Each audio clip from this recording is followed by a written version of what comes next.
Hello everyone and welcome to my kitchen. Today I'm going to be doing a short video on canning meats. So this is my first video to ever do on canning, and I was asked to do this as a class, and since we're quarantined I'm just going to do it as a video, and I'm not really any good at video, and so you'll see that, but I'm just going to start by adjusting my camera so that you can see everything, and I'll get right back at you. Okay, so what I'm doing now is I have chicken, I have I have stew meat, I have carrots. These happen to be the white carrots, and I also have the yellow carrots cut up, the orange carrots cut up, potatoes. I leave the skin on them because I like the skin. And then I have some of these little potatoes and onions, and they smell good. And I'm using smallmouth jars because these were given to me, these jars. So what I'm going to do first is I'm going to take some of the chicken pieces, and I've stuffed already a couple pieces in here, and I'm going to take a few carrots and stuff them in each jar.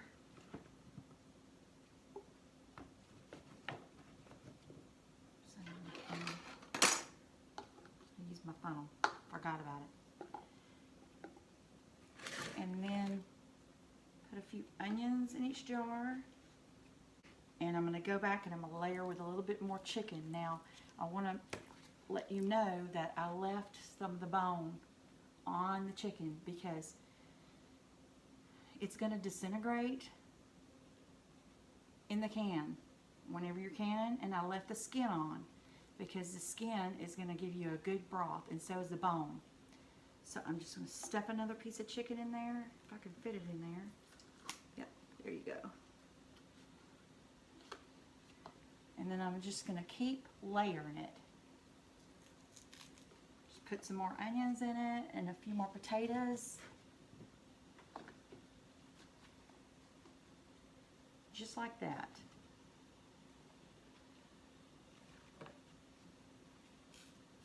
And I'm excited because once I have all these done, I'm going to have supper cooked for so long. And I'm going to be so glad because I've been cooking every day. We're quarantined and I'm in Louisiana, so I don't want to get out as much as I possibly can not get out. And I was asked to do this video at our church by some of the ladies, but I just never got around to it yet, and so now I thought it would be nice to do it on a video since everybody's quarantined, and maybe they could watch it and maybe, eventually maybe try it. So I also have salt here, and I'm putting a half a teaspoon of salt in each of the jars, and while my water's heating up, I'm going to finish these jars right here.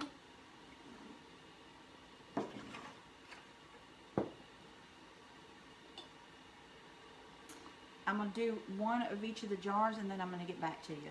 Now this is the roast beef, and I cut it up in chunks because once it's canned, it's going to be very, very tender. So I didn't even worry about which way the grain was. I just started cutting. So you layer it just like you did the other one. And you can do this just on meat too if you want. I don't put gravy in it because it makes it it could make it dense, and I don't want to, make it to where it would be, a hazard to anyone's health. I just wait until it's cooked, and then whenever I go to heat it up to serve it, I put my gravy in then, and I use gravy packs.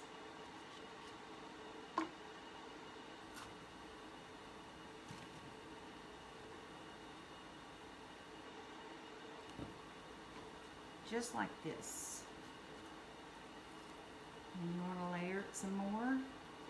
And this is like a whole roast right here. This is just a whole roast, one roast.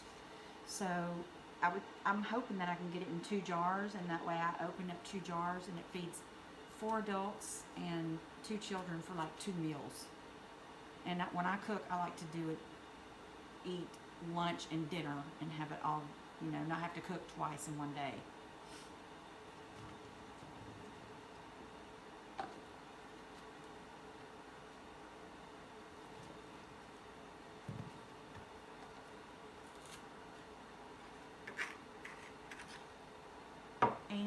let's top it off with some more salt in there. When the water goes in, it'll just kind of disperse it everywhere. I might put another piece of meat in here. I want to come to headspace on the jar, and I want to do that with this chicken too. So I'll add a few more carrots. There. Onion or two. Alright, so that's roast.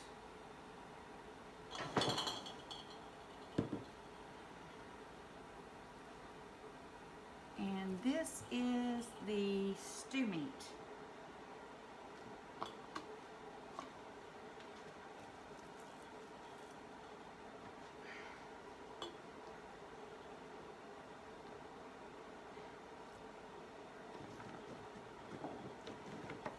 My husband doesn't like a lot of carrots, but if you put a lot of onions in it, some onions in it, it just camouflages that carrot flavor.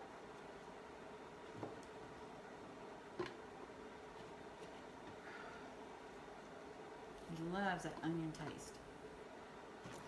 And it really makes a good canned meat with that onion in there. It's so good. I don't recommend putting any spices or anything in it until after it comes out, except for the salt and the onions, because it's just, it just disintegrates in there, except for the onions and maybe a little bit of salt.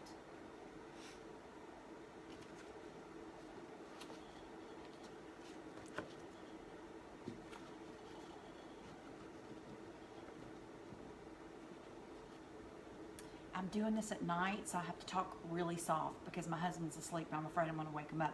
But it's crazy around here during the daytime. They're just like, everybody's in and out, and we're quarantined, yes. But my son has 2 small children, and my daughter-in-law's here, and the dog's barking all the time, and the dogs are barking, and it's just the dogs outside are barking, and so it's just like I can't make a video without somebody coming in and asking where something is. So it's nice and quiet right now, except for that I have to talk a little bit quieter, or it's like waking up a bear. Okay, now a few more pieces of this and we will be on our way.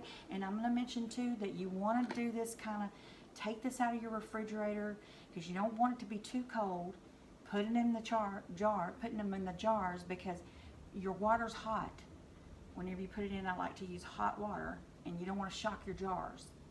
And then you're like, your jars are going to break. I had one do that on me before, and it's like all that meat is ruined. So don't do that. That's just a waste. Get it kind of at room temperature.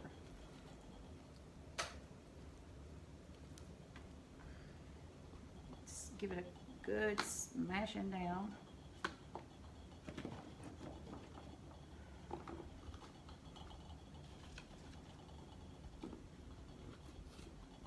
A few more onions in there.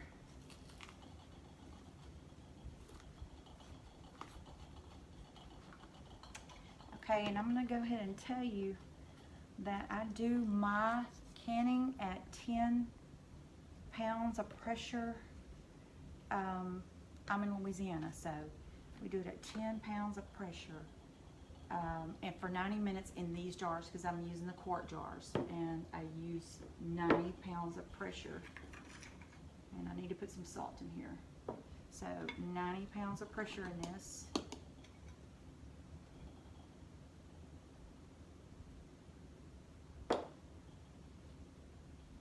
So I got 3 of those done, and I'm going to be back with you in just a little bit whenever I pour the water in the jars. Or in fact, I could pour some in there now.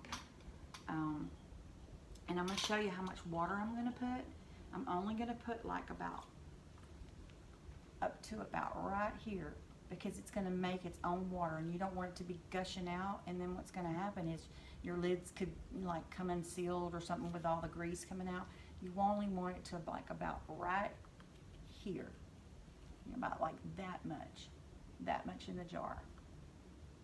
Okay. I usually go in the center because it's kind of cool still. That way it'll kind of, like I said before, won't shock the jar, and I poured too much water. Okay, so let me see what I'm going to do with that one.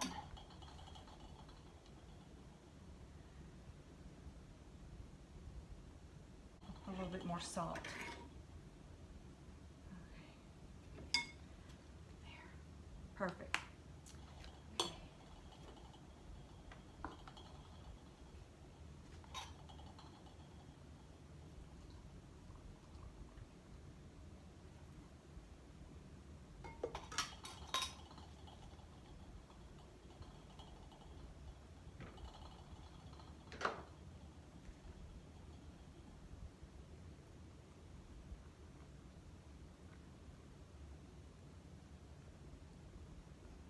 Okay, now what I do is I get some of the bubbles out.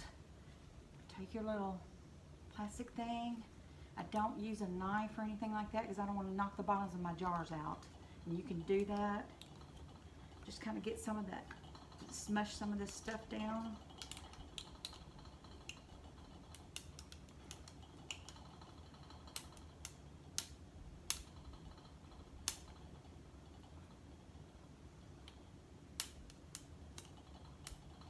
Actually, I'm going to pack it a little bit tighter probably. I'm not going to overly pack it though.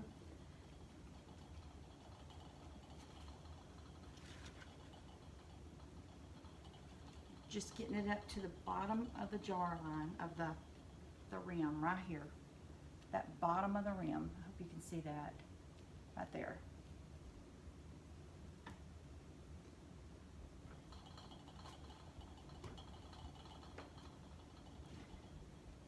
I'm an amateur video maker, so be easy on me.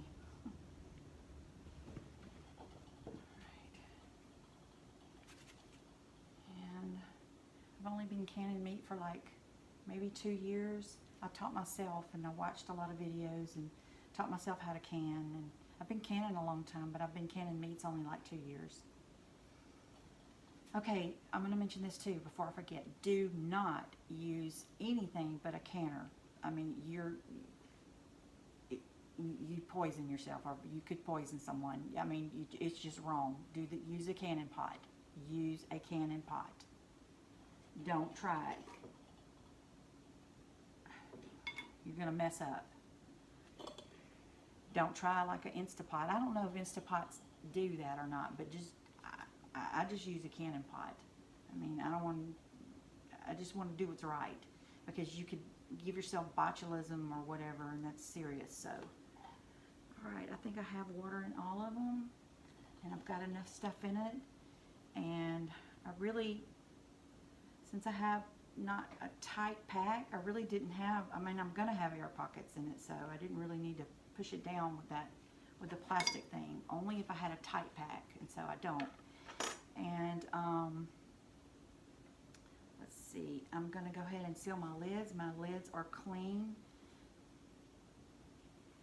And I'm gonna go ahead and take a little bit of vinegar, and I'm gonna take it and I'm gonna go around, because sometimes 1 grain of salt could just like mess you up and seal in that jar. So then you get messed up all your meat. So, and I just love having all my stuff canned and already cooked and stuff. It's not a really pretty can. It's not real pretty, kind of like sitting on the shelf, but when you get it out and start it cooking and put your gravy in, it's really good. So canned meat is not pretty. All right, so then you put your lids on and you just seal it at fingertip tight. You don't have to like, because then you could, you know, it's not necessary. So I'm going to come back at you whenever I go and load my pots up, because I'm going to finish these jars. Okay, I'm back. Finally. What I've done is I went ahead and put them in the pots. I wanted to show you how much water I put in there, but I forgot, and I went ahead and closed them. But you only put like that much, about that much water in the bottom of each pot. And you can see my pots over there. I used 2 pots. I had about like 8 to 10 jars. And I put a little bit of vinegar, maybe 2 tablespoons, or I just kind of pour into that water, that much water in each pot. And then I load my pot up, and I go 10 pounds of pressure for 90 minutes, because they're quart jars. But before I put my the little thing for the pounds of pressure on top, I'm going to let it get hot. So I put it on high, and whenever the steam starts coming out is whenever I'm going to put my pressure thing on top. And then I'm not going to let it just jiggle. Once it starts jiggling, I'm not going to let it just like go crazy jiggling. I'm just going to let it just get it a little like that. It's not going to be like that's not what you want. You want just a little like that. So I'll probably make a part 2 for you, and whenever I take the jars out. So I'll be back with part 2.